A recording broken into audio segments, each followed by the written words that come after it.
രണ്ട് കാര്യങ്ങൾ. ഒന്ന്, ബലാത്സംഗ കൊലപാതകത്തിന് പിന്നിൽ എത്ര പേരുണ്ട്, അവർ ആരൊക്കെ? രണ്ടാമത്തേത്, കൃത്യത്തിലേക്ക് നയിച്ച സാഹചര്യം എന്ത്? ഈ രണ്ട് ചോദ്യങ്ങൾക്കുള്ള ഉത്തരമാണ് CBI സംഘം തേടുന്നത്. കേസിൽ CBI കസ്റ്റഡിയിലുള്ള സഞ്ജയ് ഫോൺ വിവരങ്ങളും അന്വേഷണ സംഘം ശേഖരിച്ചിട്ടുണ്ട്. ആശുപത്രി പരിസരത്തെ സംബന്ധിച്ച് ഗുരുതര ആരോപണം ഉയർന്ന സാഹചര്യത്തിലാണ് യുവതിക്ക് ജോലി സ്ഥലത്ത് എന്തെങ്കിലും തരത്തിൽ പ്രശ്നങ്ങൾ ഉണ്ടായിരുന്നോ എന്ന കാര്യവും അന്വേഷണ സംഘം തേടുന്നത്. യുവ ഡോക്ടറുടെ ബാച്ച്മേറ്റുകളുടെയും മറ്റു ഡോക്ടർമാരുടെയും മൊഴിയെടുത്തു.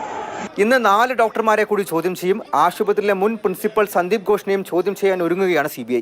കൃത്യം നടന്ന ആദ്യ നാൾ മുതൽ മുൻ പ്രിൻസിപ്പാളും സംശയമുനയിലാണ്. പോലീസിൽ പരാതി നൽകാതിരിക്കുന്നു, മാതാപിതാക്കളിൽ നിന്നും സത്യം മറച്ചുവെക്കുന്നു. അടിമുടി അഴിമതിയിൽ മുങ്ങിക്കുളിച്ച ഇയാൾക്കെതിരെയും അന്വേഷണം വേണമെന്ന ആവശ്യം ശക്തമാണ്. ആശുപത്രി ആക്രമണ കേസിൽ 19 പേരെയാണ് പോലീസ് ഇതുവരെ അറസ്റ്റ് ചെയ്തിട്ടുള്ളത്. മറ്റുള്ളവരെ തേടുന്നു. ആക്രമണത്തിൽ തൃണമൂൽ സർക്കാരിനെതിരെ രൂക്ഷ വിമർശനമാണ് കൽക്കത്ത ഹൈക്കോടതി നടത്തിയിരിക്കുന്നത്. ആശുപത്രി അടച്ചുപൂട്ടുമെന്നും മുന്നറിയിപ്പ് നൽകി. അതേസമയം ഡോക്ടറുടെ ബലാത്സംഗ കൊലപാതകത്തിൽ പ്രതിഷേധിച്ച് രാജ്യവ്യാപകമായി സമരത്തിലാണ് ഡോക്ടർമാർ. आपको खुद भी पता है वीडियोस और फोटोज इरप्ट हो रही है जिसमें जितना भी एविडेंस है वो डिस्ट्रॉय किया जा रहा है. तो एज डॉक्टर्स हमारी सिर्फ एक ही गुहार है कि प्लीज जस्टिस प्रोवाइड की जाइए. हमारी डिमांड है सबसे बड़ी कि अगर कोई महिला अपने कार्यस्थल पर सुरक्षित नहीं है तो वो कहाँ सुरक्षित है. CBI അന്വേഷണത്തിൽ പ്രതീക്ഷയെന്ന് വ്യക്തമാക്കിയ യുവതിയുടെ കുടുംബം സർക്കാർ പ്രഖ്യാപിച്ച നഷ്ടപരിഹാരം നിരസിച്ചു.